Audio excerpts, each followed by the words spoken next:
Having a purpose in what you do means having a reason for your actions, an objective, a direction in which you move towards. I decided to start traveling non-stop 1 year and 3 months ago. In this video, I'm going to explain you why I did it. Hello everyone, I'm Mary Jane, full-time traveler since March 2018. Today I want to break up some misconception that some of my subscribers, my followers, and even some of my relatives and friends have regarding my activity.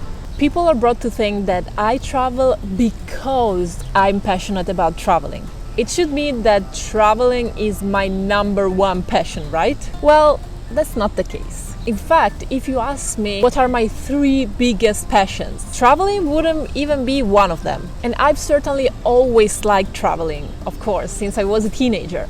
But I'm not really one of those people with the travel bug. In fact, you'll be surprised to hear what I'm about to say.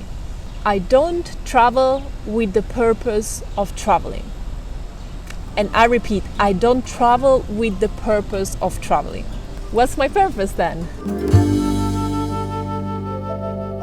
I believe everything started in the autumn 2011. I was studying at the University of Padua in Italy, and I won a scholarship from the Erasmus program, which is very famous in Europe, to go to study to Freiburg in Breisgau for 1 semester.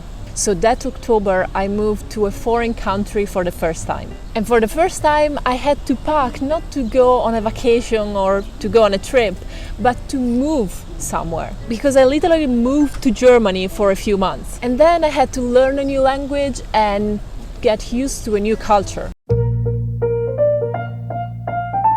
In that year that I spent abroad, I discovered that there are so many other ways of thinking and ways of living than the one that I grew up with, and which was the only one that I knew until that point. And I also discovered that the best way to learn those new ways of thinking and of living was not reading them in the books like I had always done. But the best way was to actually live in that place and surround myself with locals. The books usually talk about big generalization, of course, because they cannot give you all the details about the country. They are written by people who have studied and researched about the culture already, so they give you already an elaborate product. But the raw data about that culture you can gather only if you actually experience them. You can't learn from the books things like how the recycling system works in another country. You just have to discover it while you are actually living in the country and you find yourself in need of disposing some garbage. The same goes for paying the bills, throwing a dinner party, or moving around different cities, how being polite with people. In some cultures, for example, talking loud is considered rude, while in other cultures, talking loud shows friendliness. Living in Germany showed me, for example, how smoothly and efficiently the bureaucracy system could work. Living in northern countries made me appreciate the great tasty vegetables that I grew up with. Living in the United States made me realize that there are countries that don't have a very long history and a very rooted traditions like we have in Italy, but made me also understand that our concept of individual freedom is very modest in comparison to the American one. These little things that you learn by direct experience are actually the ones that shape and form and constitute the culture of a country, but cannot be learned if you don't actually live there.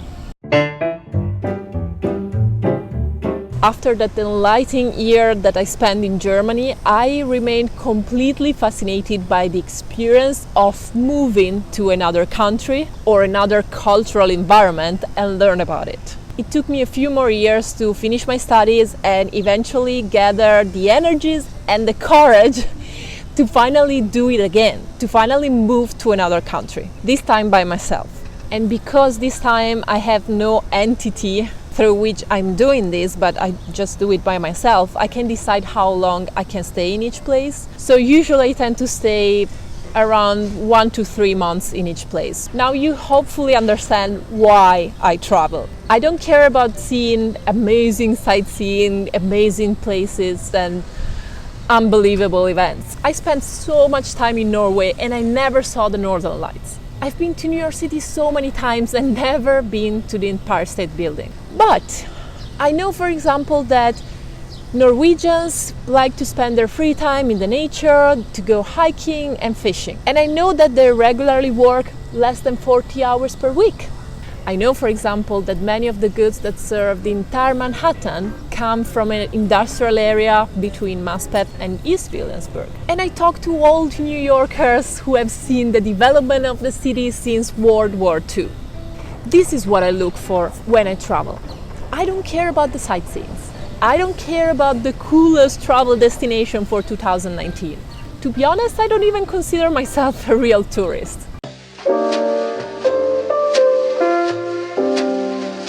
I don't want to see places, I want to live in places. I want to get to know their story, their culture, their people. I simply love the process of moving into a different environment, settling down for a while, and let all those peculiar features of that place surprise me day by day.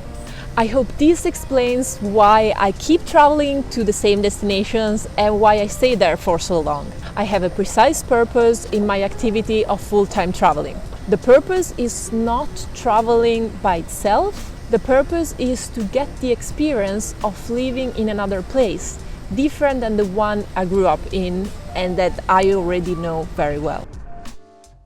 My channel is all about the lifestyle that I'm living right now. If you like what you've heard, please comment below, subscribe to the channel, and share the video with someone who could be interested. I publish new videos every week. I also encourage you to contact me privately if you'd like. I love reading all your emails and your personal messages. All my contacts are in the description below.